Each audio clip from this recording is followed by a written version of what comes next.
concluimos el libro de Colosenses, esta epístola, que es una de las que Pablo escribe en la prisión. Y justamente últimamente me estoy dando cuenta, igual que Pablo piensa en los demás, yo ahora mismo estoy pensando en Pablo. Y me preocupo por Pablo ahora mismo porque pienso, claro, o sea, es muy bonito ver el cómo él daba ánimos a todos los demás y sin embargo él estaba en una situación horrorosa. Pero sí que es verdad que obviamente Pablo también recibía ánimos de una forma u otra. Entonces es muy bonito también esa valentía que él tenía, porque él podría haberse callado muchas cosas para evitarse muchas otras. Sin embargo, él seguía defendiendo la verdad y seguía compartiendo a Cristo, porque él se sintió amado y él quería compartir ese amor. Porque Pablo no siempre fue cristiano, de hecho él era un judío muy estricto. Él pertenecía a una de las sectas más famosas que eran los fariseos, que sí, que tal vez cumplían la ley al pie de la letra, pero realmente se estaban olvidando de lo realmente importante, que era Dios, o sea, Dios y los demás. Fijaos cómo Jesús, en el Nuevo Testamento, en el Evangelio de San Juan, solo pide una cosa, o sea, resume la ley en un solo mandamiento. Y Él nos da el mandamiento del amor, el amaos los unos a los otros como yo os he amado. ¿Y cómo nos amó Cristo? Con un amor totalmente completo, con un amor totalmente entregado, con un amor totalmente perfecto, siempre pensando en los demás antes que en Él y siempre apoyándose en Dios. Entonces, pues aquí una palabra que resuena muchísimo es plenitud y amor. O sea, fijaos cómo él, Pablo, nos está diciendo que no aspiremos a las cosas que se acaban, a las cosas que son temporales, sino que aspiremos a las cosas eternas. Buscad, aspirad a las cosas de arriba, a las cosas del cielo. También nos habla de las virtudes, como son la fe, la caridad, y estas dos están fundamentadas en la esperanza. Luego, que perseveremos en la oración. Él continuamente da gracias, y fijaos en la situación que está, como para dar gracias, pues él aún así daba gracias a todos los demás. Luego también él pedía por ellos. Y algo que nos demuestra este libro es que no necesitamos conocer a alguien para rezar por esa persona. Pablo no conocía a los colosenses, aún así le informaron de la situación de los colosenses y él rezaba por esas personas y se preocupaba por personas que ni conocía. Y esto muestra el corazón de Pablo. Nos habla de que la palabra de la verdad es el Evangelio y de que el Evangelio, en ese tiempo, cuando Pablo estaba escribiendo la carta, estaba fructificando y creciendo cada vez más y más y se iba expandiendo. Luego, él pide, como os decía, por la plenitud del conocimiento, plenitud de la inteligencia. Él quiere que sepamos, Él quiere que nos nutramos, Él quiere que crezcamos, que maduremos como persona, que nos informemos, que estudiemos, porque es importante, todo es importante para que no nos engañen. Él habla de proceder de una manera digna ante el Señor. ¿Y cómo? Pues agradándole, fructificando, creciendo. Anima a ser constantes, valientes, a dar con alegría. Y vemos cómo su enfoque siempre es Jesús. Si tenemos el enfoque puesto en Jesús, es todo lo que necesitamos para que todo lo demás vaya bien. E incluso en los momentos más difíciles, como le sucedió a Pablo, estaremos bien y nos sentiremos ayudados y apoyados. Porque aunque no lo veamos, en los momentos más difíciles somos ayudados y somos apoyados por Dios. Y Él está ahí con nosotros. Eso es algo objetivo. Él soportaba luchas, ayudado por la fuerza de Cristo, al igual que sus compañeros. Y habla de la oración como una lucha, como un arma de batalla. Habla de que estemos unidos en el amor, unidos a la cabeza. La cabeza es Cristo y el cuerpo somos todos nosotros. Imaginaos un cuerpo humano, pues que debemos de estar unidos a la cabeza.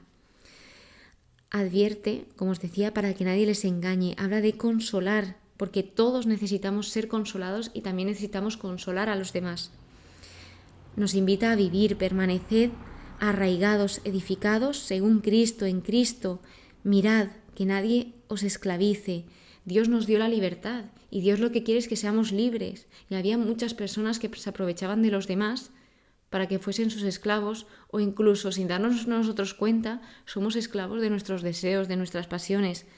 Pues aquí Pablo está diciendo, fijaos que nadie os esclavice porque habéis sido hechos libres y esto es lo que Dios quiere. Cristo murió por nosotros para darnos libertad, para quitarnos todas esas cargas de nuestros pecados y que andáramos con esa ligereza.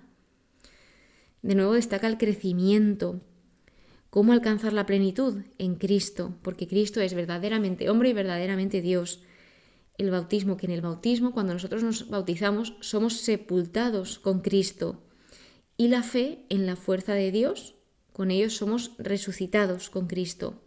Hemos sido pasados de la muerte a la vida. Él nos ha vivificado y además hemos sido perdonados. Por eso se nos invita tanto a que nos despojemos de ese hombre viejo, es decir, que te desvistas de ese hombre viejo, el pasado ya ha pasado, y tú has sido hecho hombre nuevo, has renacido en Cristo. De nuevo vuelvo a remarcar esto de la libertad. Dice, si vosotros habéis sido, con lo que os estoy diciendo, crucificados con Cristo, ¿por qué os estáis sujetando a unos preceptos? ¿Por qué seguís esclavizándoos? Entonces, pues otra de las cosas que dice es, vestíos como elegidos de Dios, santos y amados, revestidos de entrañas de misericordia, bondad, mansedumbre y paciencia, soportándoos y perdonándoos. Fijaos la importancia y lo que remarca el perdón a los demás. Dice, como Cristo os perdonó, como el Señor os perdonó. Pero, sin embargo, dice, por encima de todo esto que os acabo de decir, revestíos del amor, que este es el broche de la perfección. La paz de Cristo y la palabra de Dios habite en vosotros, en vuestros corazones. Y luego, cosas que también nos dice, es que todo cuanto hagamos, lo hagamos de corazón, lo hagamos en el nombre de Jesús y lo hagamos como si lo estuviésemos haciendo para Jesús. Imaginaos que estáis trabajando para alguien o haciendo algún recado, imaginad que lo hacéis para Jesús, para el mismo Jesús, para el mismo Dios. Nos habla de la calidad de las relaciones, nos habla de que lo que Dios quiere en nuestras relaciones es que amemos, que nos demos a los demás, y esto nos hace reflexionar el cómo estamos tratando a los demás. El ánimo es muy importante y el ánimo nos puede impulsar a hacer cosas que pensábamos que no éramos capaces de hacer y sí que lo somos.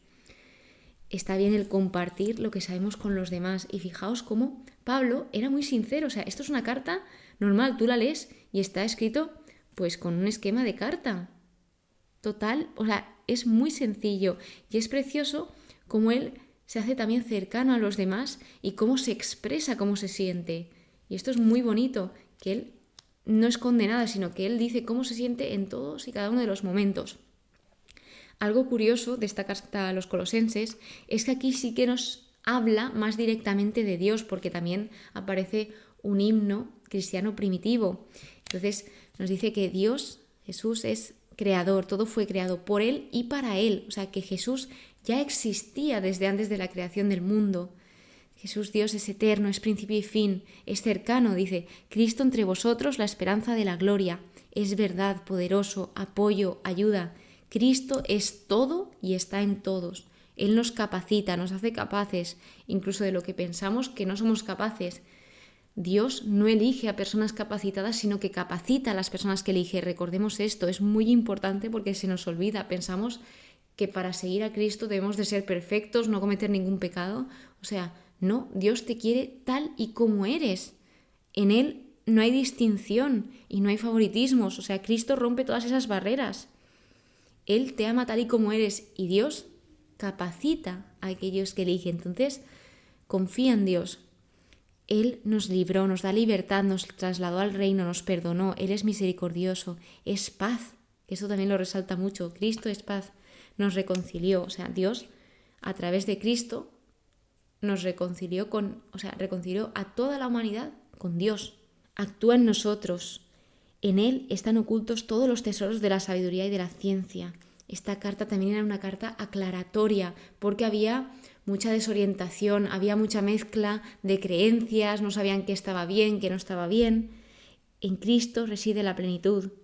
El amo a quien servimos es Cristo. Y qué bonito servir a alguien que es Dios, que Dios vino aquí a servirnos a nosotros, pudiendo solo simplemente ser servido. Pues no, Él se hizo como nosotros, estuvo con nosotros y vino para servirnos. Entonces, qué bonito que sirvamos a aquel que lo dio todo por nosotros y que se entregó a sí mismo por nosotros. Se rebajó voluntariamente, sin embargo, Dios lo exaltó.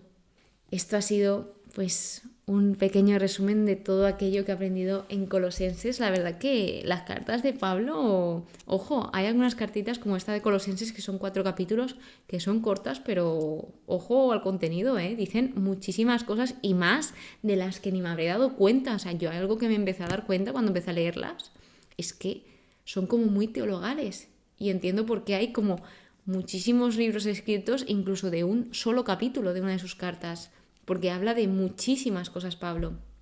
Así que pues ojalá tengamos esa mirada puesta en Cristo y que nuestro ejemplo sea Cristo, que es el mejor ejemplo que podemos seguir. Él es el amor. Muchísimas gracias por estar aquí, muchísimas gracias de todo corazón por escucharme, por apoyar el proyecto. Espero que tengáis muy pero que muy buen día y que Dios os bendiga.